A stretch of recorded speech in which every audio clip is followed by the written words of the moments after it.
Hello, everyone. This is Molly from the Casually Molly podcast, and I just wanted to introduce you to my friends at the Natty Cat.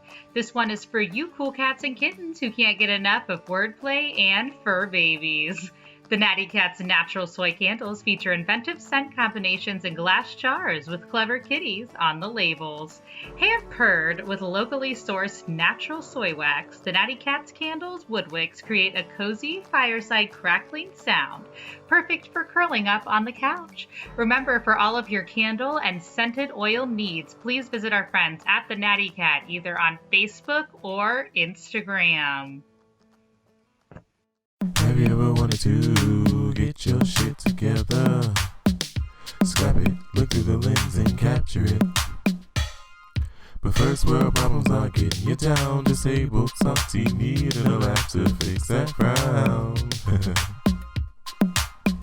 Well, you can do all those things and so much more. Just grab a seat in the chair or the floor. Sit back, relax, recline, while she drops another casual line. You're tuned into Casually Molly with Molly and Bergie. All right, everybody, welcome back to the Casually Molly podcast. I am your host, Molly Ambergy. Remember that you should casually subscribe both on audio and video, all streaming services, Facebook, YouTube, Instagram, just validate me, you name it. So, but yeah, enough about me. I am being joined by the wonderful, fabulous Gwen Sunkel. How are you doing today? I'm great. Thank you so much for casually having me on. Oh my gosh, of course. First of all, so Gwen and I always talk about how I met my guests. So Gwen and I met in a definitely a 2020 setting here. We met in we met in, was it at a Zoom room that Spark Tabor had us in? How did this all begin? Was it Spark or did we do Yale show first? I can't remember. I think we did Yale show and then the following night we did Sparks or like 2 days later. Yeah, so we were on a virtual show and Yale was like, everyone in this group needs to know each other. So I'm putting you all on the show so that you friend each other and know each other. And then 2 short days later, the co-host for Spark Tabor's trivia, or the joke roast and toast, yes. Joke roast toast, yes. Which I had previously and terrible at. Oh. But so he asked me to co-host with him, and then you did some comedy. Oh, basically, comedy set, right? I was just sitting with no pants, and everybody says like, "Oh, before I just don't wear pants anymore." I'm like, when I was in my apartment, I never wore pants, so I don't know why this is apparently such a change for people. Like, I wish that more people had washed their hands beforehand, but it's fine. Yeah. Right? We were just talking about how I have this weird obsession with mouthwash. And I was like, Gwen, I'm sorry, I'm such a weirdo. And she goes, no, I wish that more people were passionate about mouthwash. And I was like, thank you for humoring. I really appreciate it. That's not even humoring. People need to get their breath together sometimes. And I know that because I drink a lot of coffee. So that's the whole reason this began. Because I was like, oh, if I keep breathing coffee on people, I'm not going to have a date or any friends. So we're just going to, I still maybe sometimes that's what I'm struggle doing with it. wrong. Oh. Trust me, you should be in demand. We'll talk about that in a second. But second meaning right now, why I loved Gwen was that we're in this room, in both rooms actually, with Spark. And yes, I did like this random vibe, going back to why I didn't have pants on. I was just chilling in my apartment and Spark was like, hey, somebody canceled this show. Can you just do like a quick 5 to 7 minutes? And I'm like, oh, sure, friend. And I'm like frantically setting up like my Wi-Fi and my light that I bought. And I'm just like, oh my God. And then I have like in the studio, we have this lovely brick wall. And I tried to buy a background just like this and it didn't look the same. So I was like, so I bought that cheap shower curtain that you see in your, and I'm just like, I thought $1. it was great. Oh, well, thank you. That was a lot of effort, a lot more effort than other people put into their backgrounds. Listen, though, your background is fantastic because it's the Golden Girls. So, yes, yeah, I have a little virtual background situation on my Zoom where it looks like I'm surrounded by the Golden Girls. I love that though. That is seriously, and there was like, I binge things a lot, like who doesn't? But there was like a serious period where I was like binging the Golden Girls. Like I knew their lines, I knew so trust me, I obsessed. I love to fall asleep to the Golden Girls. Yes. Thank you for being a friend. There you go. Yeah. Talk about comedy icons. For real. Wait, which one is your favorite? Like, who do you feel like you identify with the most? I probably most identify with Dorothy. Just being kind of like sarcastic humor. Oh, totally. But I really, really love Sophia. Oh, Sophia. So Sophia, and my mom's going to kill me for saying this, but Sophia, so I'm Italian. So Sophia reminds me a lot of my mom. So I relate exactly what you're saying. Cause I'll be like, Ma, what are you doing? And she's just like, listen, and she'll just like tell it exact. Like my friends will even tell, they'll be like, oh, Mama A tells exactly like it is. It's like, it's the same. I can't even think of like I love that I like when I thought I had to put my hand up to my chin, but I can't even think of, right. We're just really thinking here. But there was like this one time, recently, so my boyfriend and I went to Cincinnati to like go visit my parents because we all tested negative for COVID, and my parents are a little bit older. So that's why I wanted to make sure before I saw them, I got tested. And good. Yeah, exactly. Right. So we get there and I had like this low cut shirt on, and my mom was I was talking about how we went to this place called New Ho's for Chinese food. And she's like, you need to pull that shirt up because there's going to be a new ho up in here if we're not careful. And I was just like, oh my God. And my boyfriend was no help. Your mom should have been on Joke Roast Toast. She would probably burn people. She's really good about that too. So we'll have to bring her on at some point, Spark. Please don't. I'm not mean enough to either be good at Joke Roast Toast or be Sophia in real life. Well, the thing is, though, I didn't even do a roast. So everybody's like, how did it go, Molly? And I'm like, well, my set went fine, I guess. Yeah. But I want to talk about you, though. I mean, like I said, I have a lot of fun talking to you, clearly. I want to talk about, like, you, like I said, like, I was so excited when you agreed to come on because you were honestly so much fun. So I want to hear. Thank you. Oh, my God, of course. And you've got, like, your cute dog. I'm always like, yeah. Hold on. Sorry She's if you coming. guys are on audio, but hi. Here she is. I saw you got a bath the other day. Yeah. Why don't This you is tell Edna. us? Oh, I was about to say, there's Edna. There we go. The other, like, long lost golden girl. There she is. Yes. But I want to hear about how you became so fun. Like, what got you into comedy? What makes Gwen Sunkel Gwen? I want to know it all. Spill the tea as I'm having my drink here. I love it. Well, I was born a young black boy. No.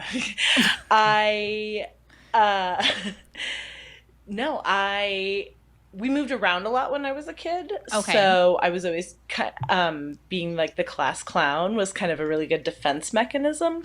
Mm-hmm. A lot of that. So just kind of being like naturally funny. I'm just naturally funny, you guys. I'm naturally hilarious. I'm just really good. Okay. Yeah. No.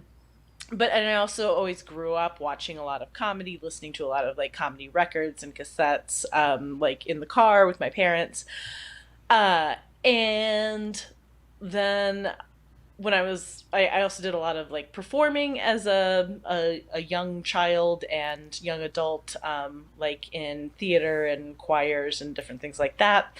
And so then fast forward several years into my adult life, once I finished up with like grad school and had a little bit more free time on my hands, I was like, I would really like to get back into performing, but I'm just in my old age like a lot less of a joiner. So the idea of being on the cast of Hello Dolly, it just makes me want to vomit right now. 100%. I get it. Couldn't do it. Can't do it. So comedy was a really good way to like kind of perform on my terms. And my like work schedule is sometimes a little bit erratic, so it's hard to commit to being like in a play where you have to be somewhere 5 nights a week. And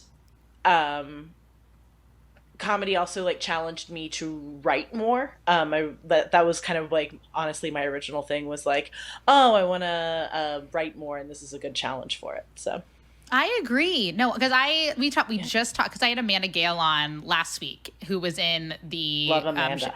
Love Amanda, right? Shout out to Amanda Gale. So we were talking about that too. It's like I feel, because I would have a theater background as well, and it's amazing. Like especially you and I, we have very like bold personalities. So people like us kind of like end up in stand up because, like Amanda was saying, there's such honesty in and it's just not even just Amanda, but a lot of people who come on that have a theater background, they're like, oh, well, you know, like I felt like comedy was really honest, it really fit around my schedule, and what's great is that and this is gonna sound terrible, but what I love about comedy is that I just have to depend on myself, which I know that people get terrified by, right? Because they're like, ooh, me alone. And I'm like, trust me, I used to run a theater company for 5 years. I've used stagehands, I've paid actors, I've done all of this.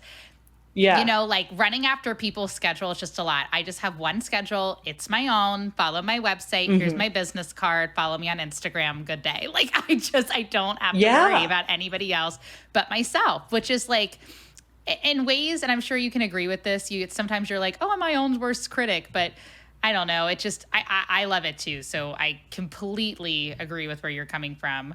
But so how did we end up in India? Is Indianapolis where you're from, or did you just decide like, hey, this is gonna be my home? I moved here as an adult in 2005, actually. So I've lived. It's the longest place I've ever lived, though, so it really feels like home. And after being here for 15 years, it should be. Oh, so. As it should. Yeah, 15 years is quite a minute. So there you go. Yeah. I went from a girl who had like 2 addresses a year to like, and now I've been in the same place for 15 years. And I'm like, yeah, this works for me. Oh, 100%. Especially when you bop around a lot. Then when you finally, like, that's how I felt about St. Louis. I was like, all right, this is going to be it. This is going to be it for me.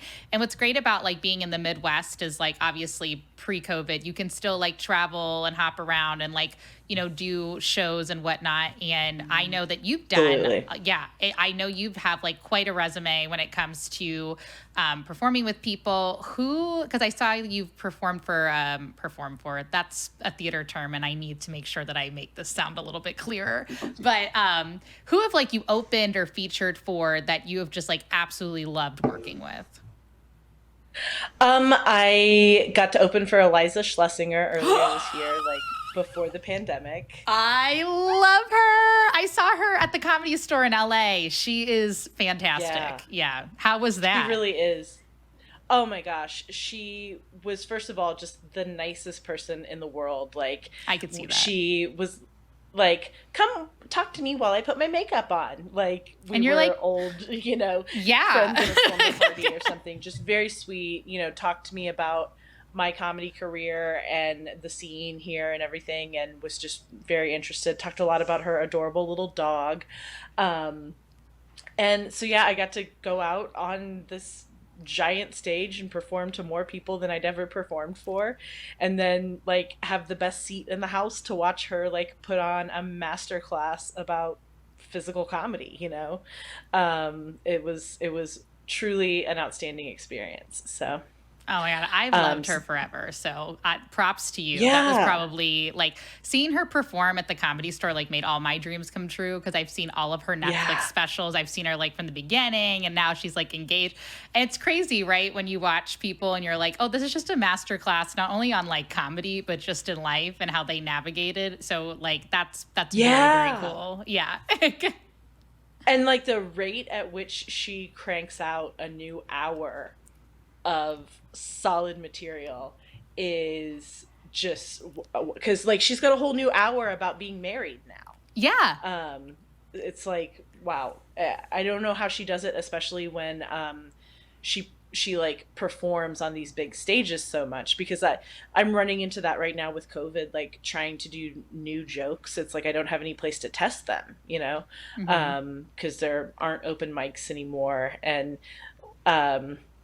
or as many. So it's like, man, how does she do this and have such confidence in these jokes, only running them, you know, however many times. The other really cool thing was she like let me come down to the meet and greet to like meet all of her fans that, you know, like pay extra to get to like get a picture with her and stuff. And it was the most like crazy delightful thing I'd ever seen. They all like, she had just a table of presents that people brought her because they love her so much. And like, you know, had like custom t-shirts made for the especially to wear to the show and different stuff. And it was like also kind of like a master class in how you build a brand and a following and a fan base. And so that was really, really neat. Yeah, no, branding is everything. And I always like emphasize on that too. And I know you know that as well. But people all the time are like that's why like, and it sounds so pretentious, but that's why I even put like that's why I started this podcast, was to kind of like, because, you know, the next step, I felt like I was a journalism major in college. I was doing comedy. And at first I was like, oh, I don't even know if I want a podcast, because like everybody has one, right? And I'm like, I don't know. I don't really want to do like a true crime one. I don't want to do, but I was like, you know what? I was in journalism. I loved interviewing and talking with people. And I was like, what am I going to call it though? And I was like, oh, you know, one of my big phrases, and most people know this about me, and now you're about to learn, I'm like, oh, casual. Like if somebody tells me something they've done and it's probably better than anything I've done in my life, I'm like, oh, and I'm like, but I'm so happy for them. I'm like, oh, okay, you were on the Food Network. That's great. I wasn't wearing pants, and then Spark Tabor asked me to be on his show, so it's fine. But I was like, you know what? Like, if I'm that happy about other people's accomplishments, why don't I just do that? So that's why I came up with Casually Molly. And it's a great, I just feel like, you know, being able to like build, like that's what I'm learning, is how to build a brand. And not that I'm like anybody famous right now, but I totally understand what you mean when you're watching somebody who's really made something of themselves and you're like, oh, wow, this is it. I like this. Yeah. Yeah. It's really cool. Yeah. What I wanted to ask you too is, you know, you were saying like about the open mics and like shows and stuff, you know, basically the big thing in 2020 that I've been asking all of our guests around the country is like, how is your city kind of coping with the pandemic? Like, are you doing just mostly Zoom shows? Are there restaurants that are open? What's kind of happening in Indiana?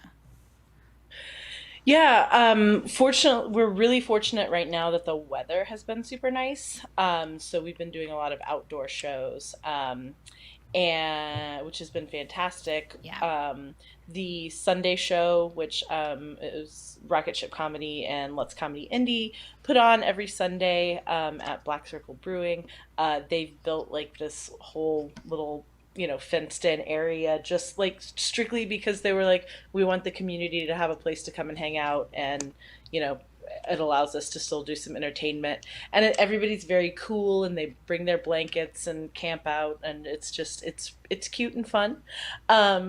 We have a couple of outdoor open mics as well, and those are also a lot of fun. I hope we can find a way to continue doing them when it starts to get cold here in like a month and a half. I bet over to Go Bananas in Cincinnati, and they're doing an outdoor show every weekend. Oh, it's so much fun. Yeah. Hometown. Yeah. And then one of the like popular venues to perform at here, it's called the Library. They are open at like 25% capacity.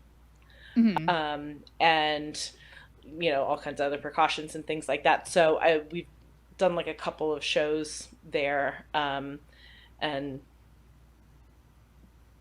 that's mostly what's going on. Yeah, no, it's kind of similar here to St. Louis, because like most of the indoor, like the main clubs that are indoor, they're doing like a certain capacity amount. People are spread out 6 feet. Helium and the Funny Bone are both doing that. And then, what I was just telling you before we started recording, our mutual friend, Chris Sear, he with In Polite Company, his podcast and producing company, he did a really cool show. For those of you who are in St. Louis, please support if you can, every Tuesday night. And I was really happy to have the opportunity to host at this new place here. It's called 9 Mile Garden. And it is like, fun. Yeah, coolest thing. Like they had food trucks, people were on their blankets. There was a big projector that had the game on. And that's what we were kind of worried at first. We were like, oh, are we going to have to overpower the Cardinals right now with our comedy? But we didn't. It was good. Good. I was like, I don't know if we won the game. I'm going to be honest with you. I'm from Cincinnati, so I don't really follow the Cardinals as much. But my boyfriend was really into it because he came with me and he was just like, so when's your show starting? And I'm like, hello, me. But it was so cool to see people like with their masks on, just like getting beers, getting food, and like just spread out like around. There were some fire pits out there. So I totally understand what you mean. And I was like, thankfully we've had some really great weather. So it's been interesting to see how comedy has moved outdoors. Like, not that it was never a thing, but now it's been more common to see comedy on like rooftop, a drive-in. Like suddenly you're creating all these like interesting, intricate spots that you normally wouldn't see it in, which I think is kind of a cool concept. Yeah. And I feel like that's kind of the like kind of nouveau comedy movement, even, you know, is a lot of like kind of found venues, or, you know, just like someone with a PA is like, hey, do you want comedy one night a week at your Gemma Cafetorium / ceramic studio? Because I will bring an amp and do it. Right. No, and I have an amp too, and I have to say, like, that's something I thought of. I'm like, maybe I will start one. I don't know. We'll see what happens. Like the casual open mic. Why not? But I was going to ask you, what's like the most unique venue you've ever performed in? I did comedy at a wedding one time.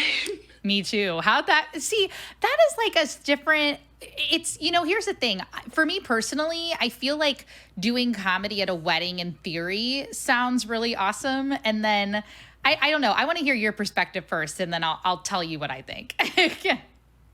Yeah. So I don't think it's the place to have entertainment. Right. They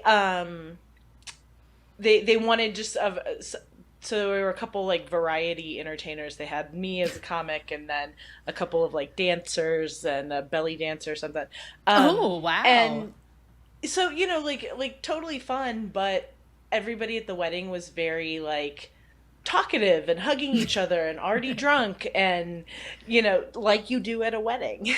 Yeah. And I think too, if maybe this was like a really like buttoned up, uptight family who wasn't into like dancing and music, but like one of the grooms was Mexican, and like his whole family was there to turn up. Like, oh yeah, they didn't want to listen to my bullshit. Oh my god, that is hilarious. And I was like, oh, these poor people have to listen to my, you know, dick and fart jokes while they're eating their, you know, catered meal or whatever. Was there one joke that didn't land jokes. Or like what, like I was about to say, yeah, like was there any joke that you did and everybody was just like, wait, what? Because that happened to me. I mean, like no one was listening to me. So it didn't matter. Like no one laughed, but I didn't take offense to it, because like only the table right in front of me, because they like I could catch their eye, were the only ones listening to me. Everybody else was like, we're over this. Like that was, so here's the thing with mine. So my friend moved to Denmark and she was doing architecture there, and that's where she met her husband. And then they both came back to Cincinnati because that's where she grew up. And so they were doing like a double wedding, which was kind of cool. They did one in Cincinnati and then they did one in Denmark. So his family could attend some, and then like she could have her family, which like, I guess like I've never married somebody on a global level, but that's something that apparently is popular. But yeah, Katie was like, oh my God, I love you. And like, and she's been so supportive of me doing comedy since day one. And she's like, can you please do stand up at my wedding? And I was like, yeah, absolutely. And I got to MC the whole thing. But the funny Yes. thing was, yeah, right. So it was funny because it was his family's from Denmark and some of them don't speak English. So like half the room is like getting what I'm saying. And like the other half is like having like their family translate over to this side of the family. Whoops. And I'm just like trying to like slow it down, maybe see. And then sometimes like people don't understand in comedy because like a wedding is such a formal event that you can laugh. So people are like, be quiet. She's doing it. She's talking. She's doing, what are you, excuse me, Stan, she is speaking right now. And I'm like, Stan, it is all right. If you want to, don't interrupt this very nice girl. I'm like, what is going on? So, but then I got to like introduce everybody. I'm like, here comes the bride. Here, I was like, so that's where I really shined. I don't know how my 5 minutes did, but introducing people, I'm great at that. Follow me on Casually Molly. Like, it's fine. Yeah. No, and did you get to be like, and table 6 can now visit the buffet? I did. I was like, you guys, you can go. And then, of course, the people who, like, didn't speak English, the Americans, like, helped them out. And they were like, thank you. And I was like, it's totally fine. I studied abroad in Italy. Like, I get what it's like to, like, kind of have a language barrier, but I am here. I was like, not that, like, we're going to both speak Italian, but we'll figure it out. I was like, we'll use hand signals. We'll use smoke signals. We'll do whatever we need to like, get this together. Oh, but it was, I mean, Katie is a great person and I had so much fun doing it, but it was just hilarious. I was like, now you guys can go eat. And then like, you could tell like the people from Cincinnati, because they were like, yes, Skyline. And I'm like, what is going on? Oh, they had Skyline chili at their wedding? You know what? I don't think they did, but that is something that did get yelled at a table. So that's even weirder. So I don't know what happened. Wow. I know. I was just, but I did have a friend who did have a wedding in Cincinnati that did have Skyline at her wedding, and it was kind of a baller move. How do you feel about Skyline? I feel like we got to talk about this. No? For those of you who don't know, Skyline chili is the main thing, one of the main like food choices that Cincinnati is known for. I'm a fan because I grew up with the Skyline just right up the street from me, which a lot of people did in Cincinnati. But there are people who are like, I don't know how you eat that because it gives me diarrhea. And I'm like, what?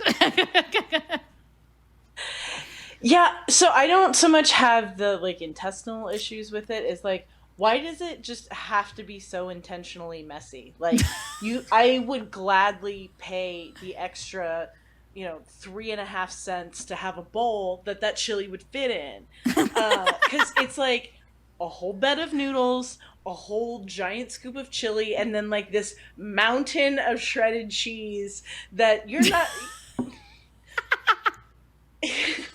What? How am I supposed to eat this? Like from the top down? I want to stir it up. Oh, but see, and I like try to too, but it totally happens, right? Like sometimes it falls off the plate. The best was I was driving back to Cincinnati once and I was like, oh my God, I wanted to get to my parents as soon as possible. And I was like later at night and I had just gotten off of work and I was like, oh, I need to get home. And so I went through Skyline, the drive-through, and I didn't think about it. I was like, oh, the cheese conies won't be messy. And there's like chili on my face. There's like stuff on my, and I'm just like, people are looking at me as I'm like, just like, it was just because we're in traffic on the highway because it's like 6 o'clock. And I'm just like, oh, hello, like just wiping myself off. I mean, just one of the graceful, casual moments of my life, but I understand. Yeah, that is not a car food.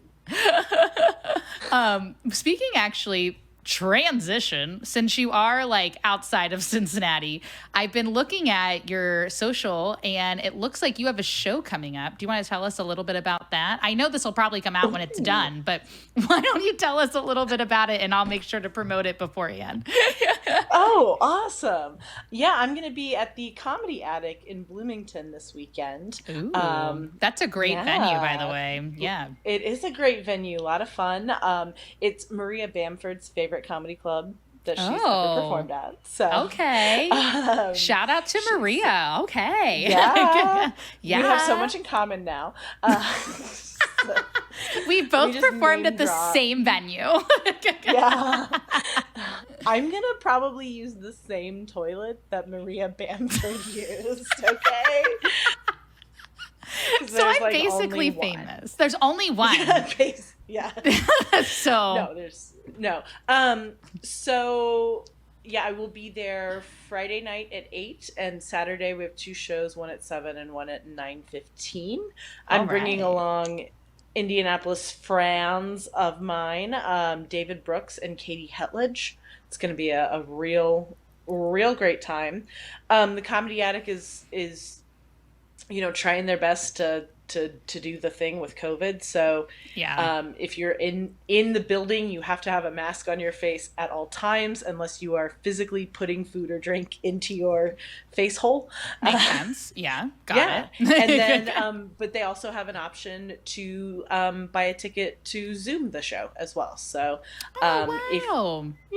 so if you are a fan of mine who does not feel like coming out for whatever reason, that's fine.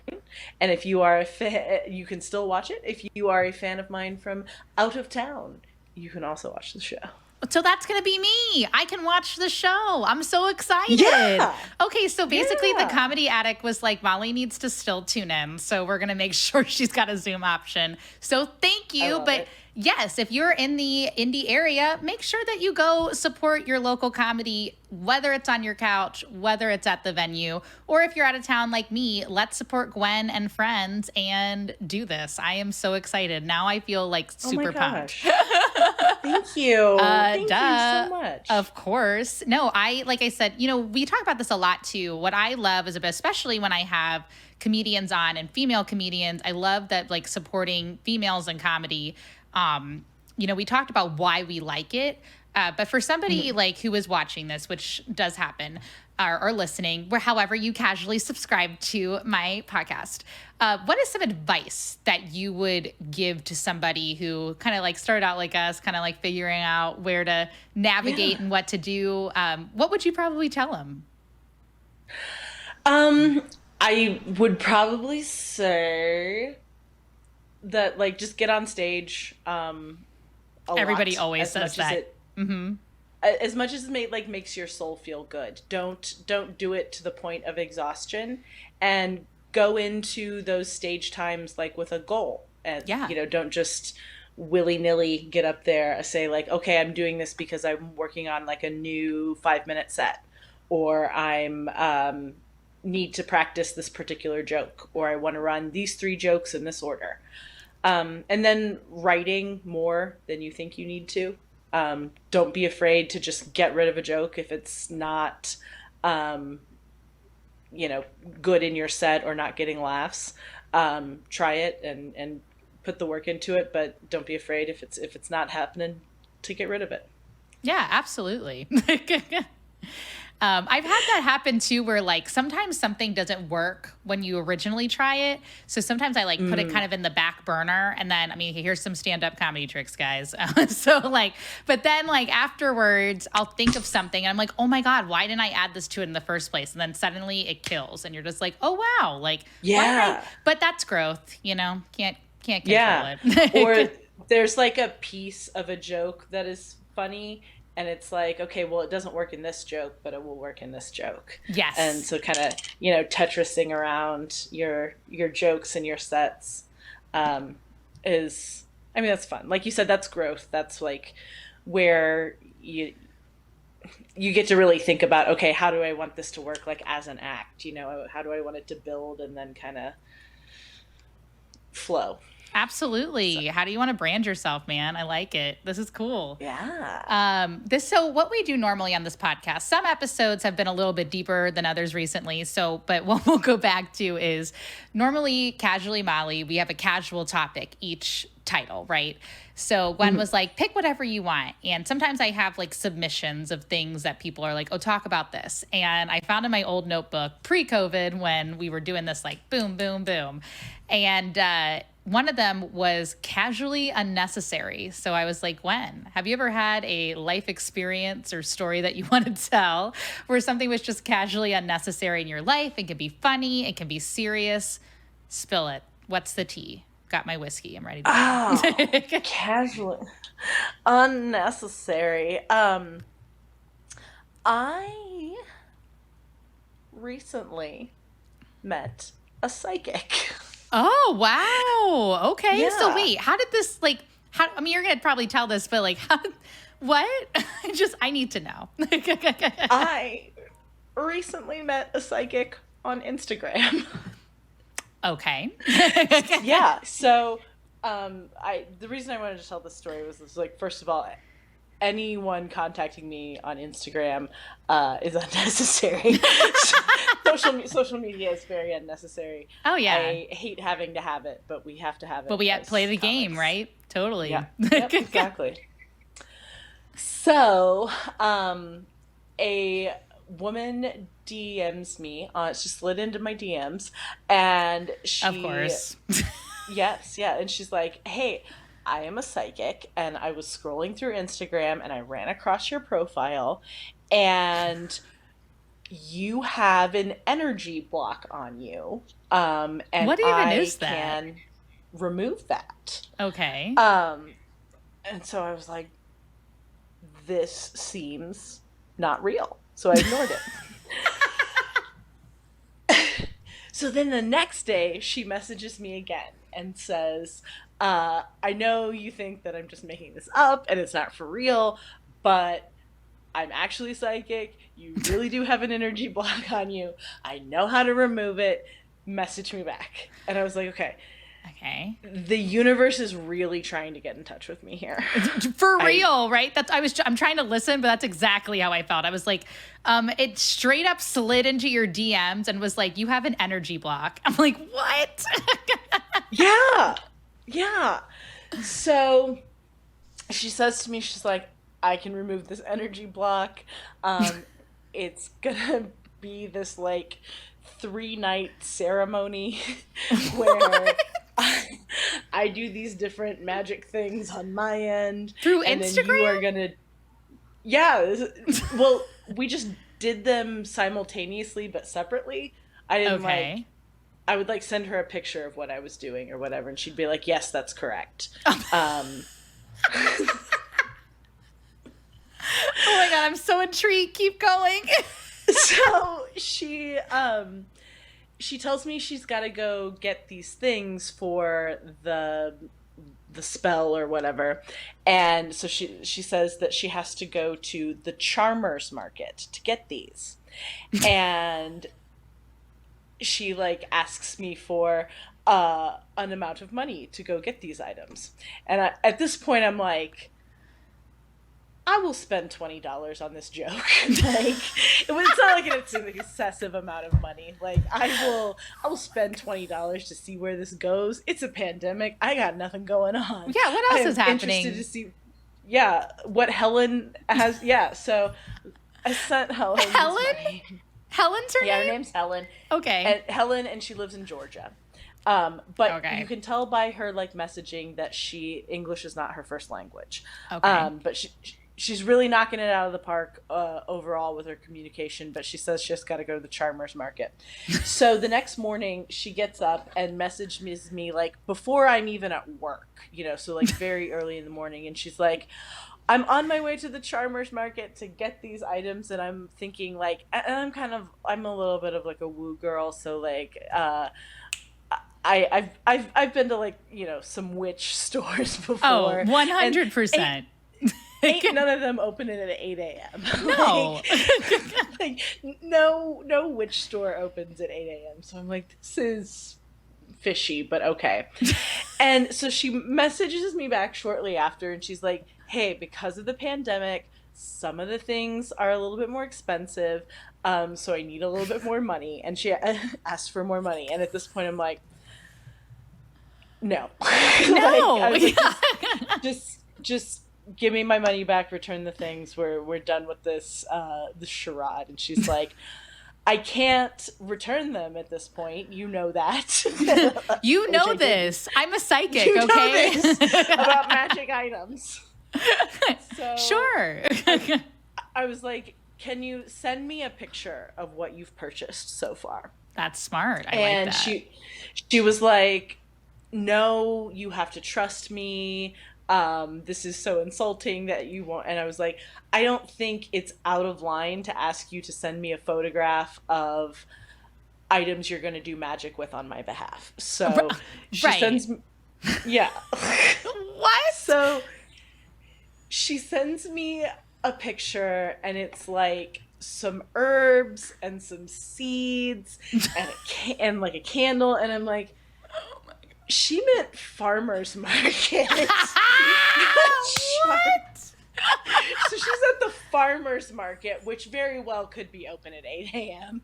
And I'm like, okay, well, now that I've figured this out, we can continue. And so, yeah, we did and she said the spell was specifically that someone had put this like curse on me, possibly when I was a baby, that young. Harry Potter. That made me annoy my lovers such that they fall out of love with me. Well, maybe I had that curse too for a long time. I don't know what broke it. Yeah. But where was my psychic? You know what? If you want me to give you Helen's information, she will grift you. No problem. I'm already on top of Helen's game here because I know where every farmer's market is. Okay, look at me. I know exactly. Even people that are listening on audio, anybody that knows what I look like, I belong in the farmer's market. I love fresh fruit. I love like all my fresh vegetables, everything. The more color, the better. So bring it. We'll charm it up. It's fine. So wait, do you feel changed? What happened? I know you're going to think that this is crazy, but yes, I do. Oh, really? I do feel... Oh my gosh. Honestly, yes. Okay. Because, like, this was the one area of my life where I felt very, like, not confident in. And, like, I did think I would do this thing where somebody would, like, we would be in some sort of, you know, romantic or loving relationship, however that manifested. And that I would just start to doubt it constantly, you know, and now I don't, I know it sounds weird and it's all very new, but I just don't, I feel like it like a switch flipped and I just feel differently about it now. Oh my God. Well, I'm really excited for you then. I mean, here's the thing. I'm a skeptic no matter what. And like everybody, I mean, you're going to learn this about me, Gwen. Like anytime anybody tells me, like I have friends who read tarot cards and like have crystals and they're like, come on, Molly, like just buy one, put it on your desk. Like things are going to change. And I'm like, no, like I don't lead a normal life. I wasn't normal before the pandemic. I'm not going to be normal after. But you know what? In talking to you, maybe I should invest in like a few crystals at the farmer's market. Like if there's a booth and somebody, I mean, sign me up. All right, Helen, slide in these DMs. Yeah. I really don't have $20 for her right now, but I, you know what? I understand. I'm also fortunate that like I've been working through the whole pandemic. So, it's also, I think, a time for those of us whose income hasn't been affected to be generous. I mean, if this lady is this hard up for $20, I am definitely in a position to give it to her. Yep. Yeah. And I was an essential worker and then I lost my job at the hotel, but now oh no. Yeah, but it's okay. Now I sell apartments and I think I said this on the Zoom thing, but I was like, great for a theater major because I'm like, what's behind 807? Oh, a new dishwasher and updated appliances. So it's going to be, so yeah, who knows? So like, as I keep saving up money, maybe I can just give her some more because I support locally anyway, no matter what. But hey, if she's in Georgia and she's going to get whatever, which I'm sure I've got like a few energy blocks being the skeptic that I am. So I'm almost afraid she's going to slide in my DMs and be like, I see every problem with you. So don't worry about it. Do we have time for me to tell you another Helen story? Yes, go for it. We've got it. We've got it. Tell me. Okay. So she's checked on me periodically since then. And she said to me one day, so I said to her one day, so this thing happens where if I walk under a street light, it turns off. And if I'm with my mom, it happens to my mom as well. And it happens so frequently that when we're together, other people notice that the street lights are going off. It's like in Harry Potter where you just like boom, and we can't control it. What? It just happens. My mind's like blown right now. Okay. Yeah, like it's and it's been our whole lives have been like this. So I asked Helen one day, I was like, Helen, why do I turn off streetlights when I walk underneath them? And as I'm typing this out, she messages me and says, does this also happen to your mom? No. Yes. Yes. Oh, seriously, I have like all the goosies right now when that's insanity. Okay, I gotcha. Yeah. And she said that this one was like a generational curse that somebody put on my great grandmother that then got passed down on to my mom and then to me. Different than the other energy block. So I don't know who I pissed off as a baby, but so she did some kind of magic spell. Okay. And now I don't turn off streetlights when I walk underneath them. Oh my god! Oh my god! I love how I grabbed the headphones. Oh, I don't even know what to say. Like, I mean, here's the thing. Sometimes, and like, I get kind of as skeptical as I am. I do like, I don't know, like maybe like sometimes I watch mediums, and like I know a lot of people, myself included, are like, I mean, these are kind of like general questions that people ask, but that's crazy that through literally Instagram, this lady's like, so who knows? Like maybe there is a sixth sense that like you just don't know. I mean, like sometimes like you know how you can read people, like some people can like do that better than others. I feel like if you can do that, you mean maybe the possibilities are infinite where you can do something like that. But that is wow. Did you tell your mom? I haven't told her yet, because my mom like. Hey, Mom. My mom is like kind of a woo girl too, but okay, she like fights it.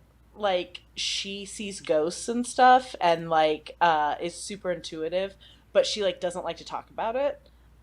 So I think it's gonna weird her out. Oh my god, she's especially, and again, I'm the same way. Where like I like sometimes I'll like I said I'll watch these medium shows, and actually here, I'll make you, before we head out of here, what I'll tell you is when I was a freshman in college, I went to SLU.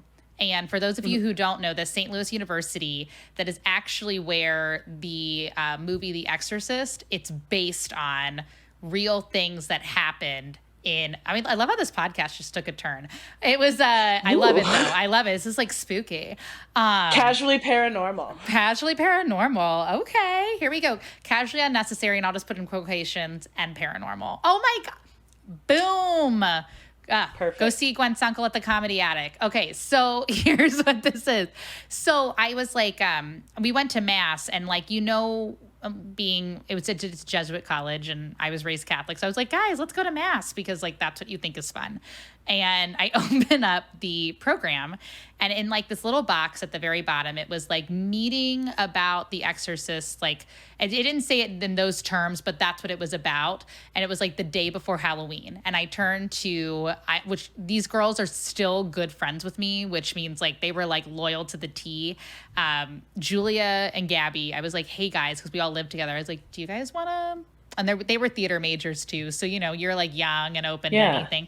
They're like, I was like, do you guys want to go to this? It's about The Exorcist. And they were so sweet. They were like, yeah, sure. Like, let's go. Like, why not?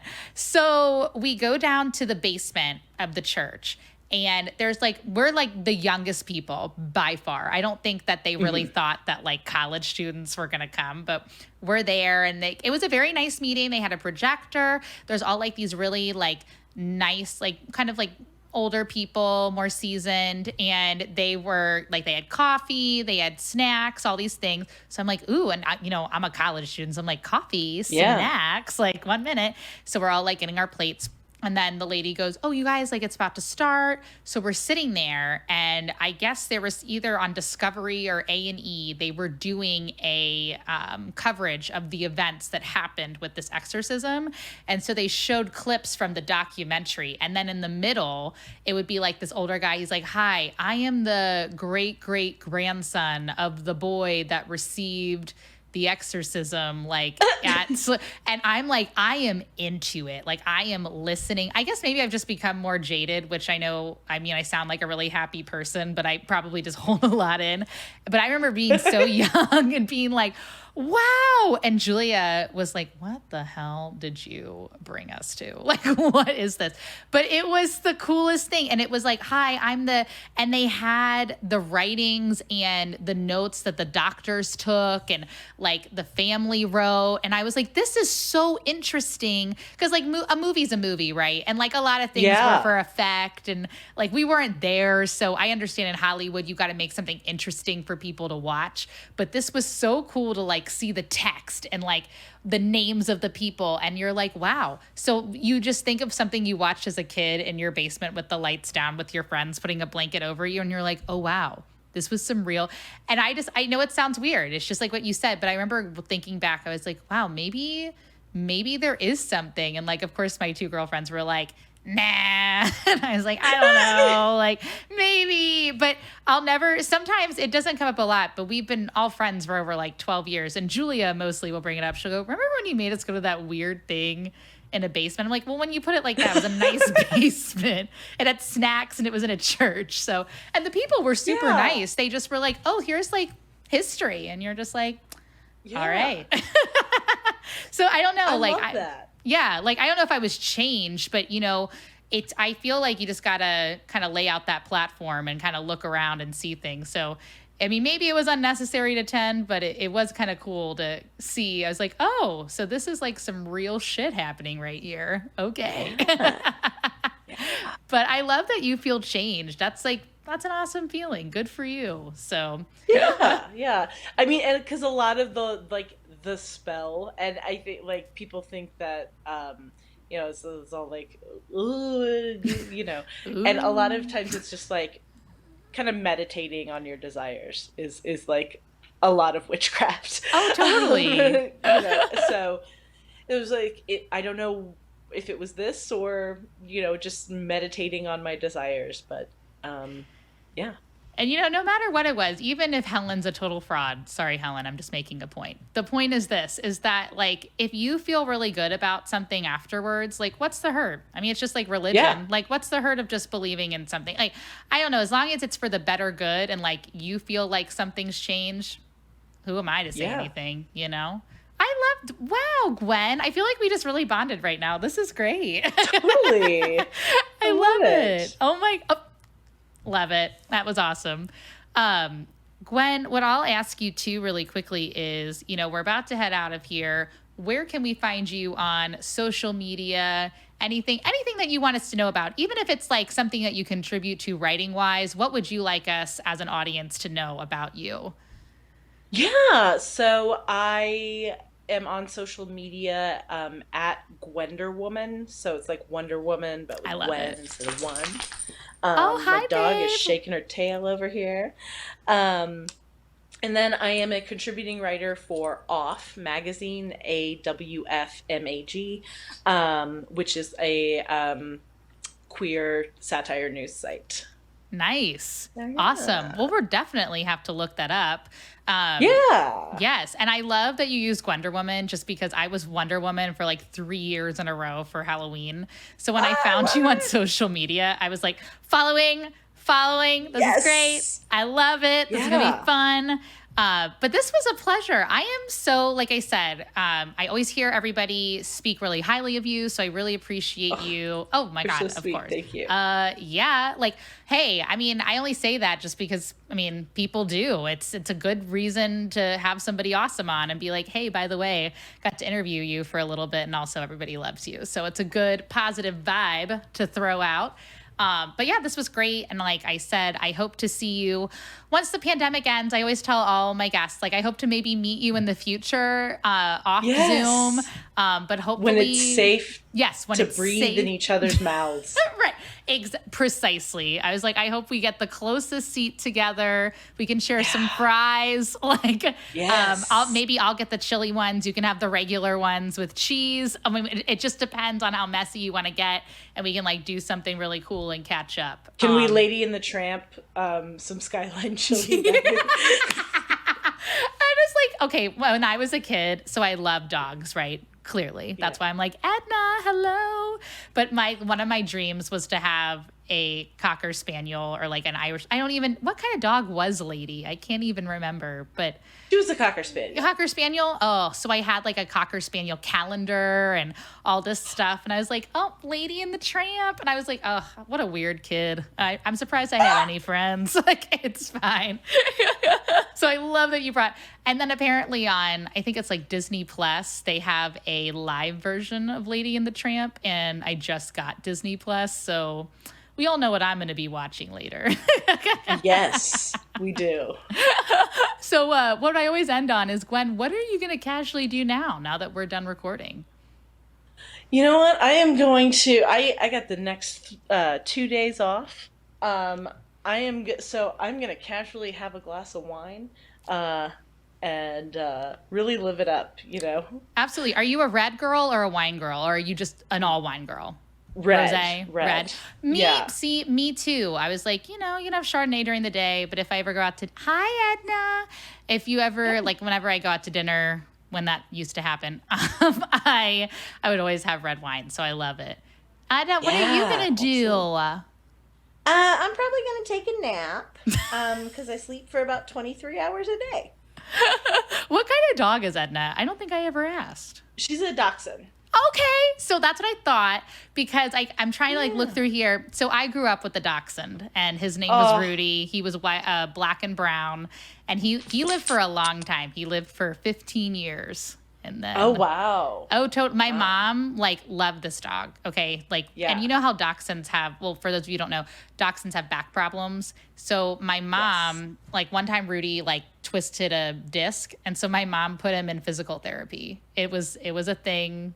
It happened. My God. But he lived, because they were like, we're going to do surgery and it's going to be all this money. And my mom's like, oh no, I'm going to figure this out. And she found some dog physical therapist out there somewhere. So if anybody understands the dachshund love, it's the Ambergy fam. Like my dad put a picture of Rudy after he died in a frame, and it's sitting on our fireplace mantle. I'm not even joking you. Oh my God. And he didn't even say anything. My mom just came down and was like, I think your dad just put a picture of Rudy on the mantle. So I love that. How I was about to say, Edna's still like living life over there, though. She's got a lot of energy. Even though you said she's sleeping. She's 10. Oh wow. And I actually just adopted her in like April. Yeah, her previous owner had to go live in a nursing home, so she like couldn't take her with her, so she needed a new home. Oh, yeah. And now it's Edna. She's part of my pack now, and we're having a lot of fun. That's what I was saying. Gwen, Sunkel, and friends, and Edna, and the Golden Girls. I love it. Well, you go enjoy your wine. I really appreciate you coming on and talking to me. This has been fantastic. If you want to hear Gwen's episode, as well as the other episodes that we've had on, just remember to casually subscribe, both on audio and our video. And also, like, if you feel pretty generous, just leave us a review and some stars about what you thought. And obviously tell us how much you loved Gwen's episode, because we know you're going to, or Helen's going to slide into those DMs and fix your energy block. Okay? She's going to hit up that Charmers Market. Yeah. And you better have Venmo or Cash App, because she's going to need $20. So all good. Well, Gwen, I really appreciate it. You have been awesome. Thank and you just so have much. A great rest of your night. I appreciate you. Thanks.